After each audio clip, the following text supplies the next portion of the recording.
Number 1. In 1644, English statesman Oliver Cromwell banned the eating of pie. He declared it a pagan form of pleasure. For 16 years, pie eating and making went underground until the Restoration leaders lifted the ban on pie in 1660. Number 2. John Adams and Thomas Jefferson, founding fathers and the second and third president of United States, died within hours of each other on July 4th, 1826, the fifth anniversary of the adoption of the Declaration of Independence. Adams' last words were Jefferson leaves unaware that his old friend had died earlier that day. Number 3. Joan of Arc convinced Charlie VII she could lead his army with no experience.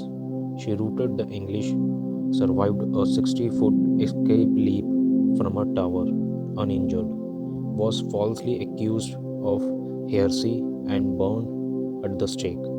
All between the ages of 17 and 19, she was guided by a voice only she could hear. Number 4. The sound made by the Krakatoa volcanic eruption in 1883 was so loud it ruptured eardrums of people 40 miles away, traveled around the world 4 times, and was so clear heard 3,000 miles away.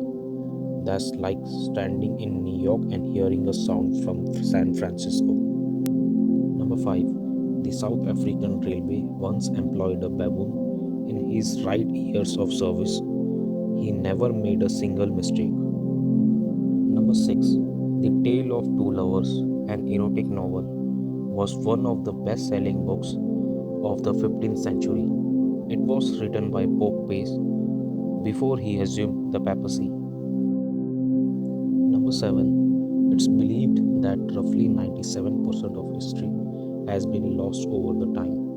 Written accounts of history only started roughly 6,000 years ago, and modern humans first appeared around 200,000 years ago. Number 8. Before Julius Caesar invaded Britain, many Romans didn't believe it existed. Julius Caesar was the first ever Roman to invade Britain. He did it twice in the years 55 and 54 BC. Some Romans believed Britain to be just the foot of the another hugged northern continent. Others thought it was a place full of unbelievable rich, while most thought it just didn't exist. Number 9. The Soviet Union tried to snuff out the memory of Genghis Khan during the Soviet era rule of the late 20th century. Simply mentioning the Great Mongolia Conqueror name was a crime against the USSR. The Soviets removed his story from school textbooks and outlawed pilgrimages to his birthplace of Khanty. Number 10. The guillotine was invented to create equality in execution. Until its advent and widespread use, the regular methods of execution in France were rather savage. Punishment like being drawn and quartered was common. The idea to use the guillotine as the main method of execution was part of the movement for equality in France.